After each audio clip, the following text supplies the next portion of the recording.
पत्रकार Azamgarh express news, पत्रकार नसीम अख्तर के साथ, कैमरामैन शकील के साथ में है।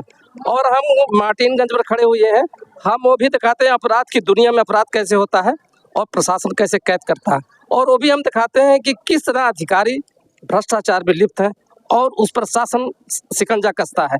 लेकिन आज हम दिखाने जा रहे हैं आशा बहनों के जो लरसते हुए आंसू, जो कह रहे हैं कुछ 18 साल से कुछ 17 साल से हैं, और जिसका बोझ न्याय की डगर पर लेकर यहाँ की आशा संज्ञा की जिलाध्यक्ष संध्या सिंह है, उनके कंधे पे बोझ है और वो न्याय की डगर पर लेकर चल पड़ी हैं। अब आज वो मीडिया के सामने रूबरू हुई हैं। अब देखते हैं उनको कितनी न्याय मिलती है। आइए पूछते हैं उनसे क्या उन्होंने कहा।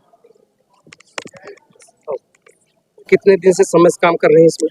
हम लोग सन 2006 से काम कर रहे हैं। इसमें क्या वेतन मिल रहा, कुछ बढ़ोतरी मिली कि नहीं मिली आप लोगों को? नहीं भैया, हम लोगों को 2006 से जो नियम तब भी लागू थे वो आज भी लागू है। अभी मैं आपको एक बात बता दें, जननी सुरक्षा योजना एक ऐसा पार्ट है, तब भी हमारे 2006 से हमारी बहनों को 600 मिल रहा था, आज भी वही मानदेय लागू है। टीकाकरण का 150 था, 75 था, 150 हुआ है। जबकि आप भी समझ सकते हैं कि एक दिन की न्यूनतम मजदूरी 700 है, तो किस आधार पे हमारी बहनों को 150 पे काम कराया जा रहा है? यह कहीं न कहीं बहनों के साथ सौतेला व्यवहार हो रहा है। और सबसे बड़ी विडंबना की बात यह है कि जमीनी लेवल पर हम लोग सारा काम करते हैं और सारा श्रेय आंगनबाड़ी को दे दिया जाता है। यह भी कहीं न कहीं मुख्यमंत्री जी के द्वारा हम लोगों का बड़ा शोषण किया जा रहा है। ये कुछ दिनों से आप लोग सुर्खियों में आशा संगिनी का मामला लेकर, क्योंकि आप जिला अध्यक्ष हैं जी, तो बताइए कि क्या कुछ निर्णय नहीं मिल रहा? क्या प्रशासन की तरफ से नहीं मिल रहा या मंत्रालय की तरफ से कुछ नहीं आ रहा है?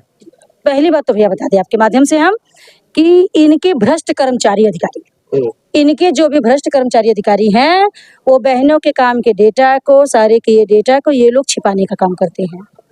क्योंकि कुछ कामें बहनों का ऑफलाइन होता है, जिसको एकदम छिपा लिया जाता है। हमको 84 मत से ज़्यादा मदों पर काम करने के लिए गाइडलाइन पारित की गई है और हमको मात्र 12 से 13 मदों का मानदेय मिलता है।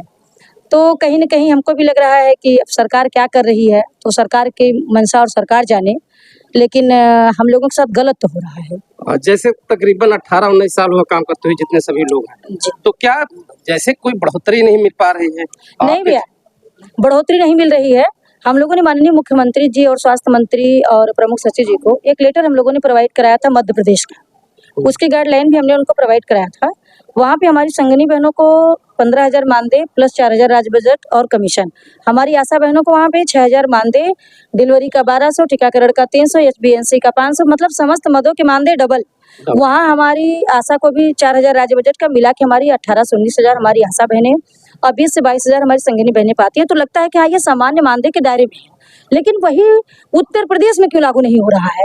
यह कहीं न कहीं विडंबना की बात है।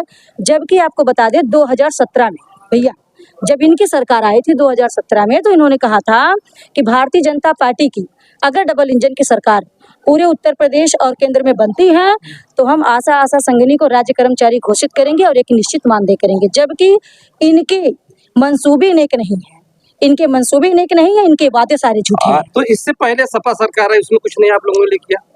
सपा आई, यही तो विडंबना की बात है। और बसपा भी आई, बसपा जो कि महिला थी। जब से आशा की नियुक्ति हुई है, तब तो बहन मायावती जी ही थी। उनको तो बहनों की पीड़ा को समझना चाहिए था, कहीं न कहीं वो भी नहीं समझी।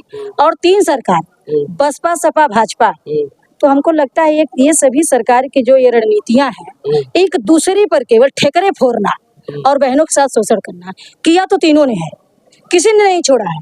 लेकिन हम लोग अभी बहुत जल्द ही समाजवादी पार्टी गए हुए थे, राष्ट्रीय अध्यक्ष जी से मिले थे, तो हम लोगों ने कहा, उन्होंने जब कहा कि अगर हमारी सरकार रहती तो हम आपके लिए कुछ करते, तो हमने कहा भैया 2015 में तो आप ही की सरकार थी, 14-15 ये 17 में आई है भैया, तब आपने क्यों नहीं किया? तो कहें कि अगर सुबह का भूला शाम को घर आए तो उसे भूला नहीं कहा जाता। आने वाले चुनाव में हमारे एजेंडा में हमारी संगिनी और आशा रहेंगी, और यदि हमारी सरकार आई तो मैं वादा करता हूँ कि मैं इनके लिए सामान्यजनक मानदेय लागू करूंगा। ये मेरा वादा आप लोगों से। अच्छा, तो आज क्या ज्ञापन देने आए थे आप लोग? भैया, हम लोगों का आज ज्ञापन यही है कि आशा संगिनी को राज्य कर्मचारी घोषित किया जाए और प्रधानमंत्री मातृ बंधन योजना का जो सन 18 से अभी तक संगिनी बहनों का बकाया है, वो हम लोगों का शीघ्र दिया जाए।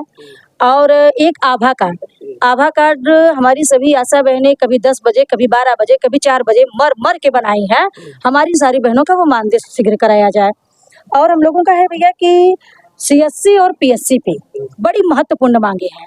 सीएससी और पीएससी पे हमारी आशा और आशा संगिनी के लिए ठहरने की कोई व्यवस्था नहीं है, यहाँ तक कि शौचालय की कोई व्यवस्था नहीं है।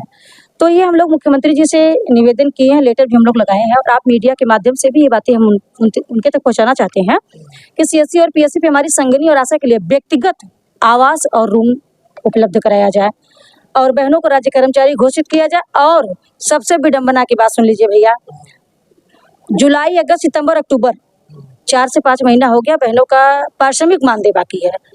वह भुगतान हम लोगों का कुछ जगह सुने हैं बन गया है।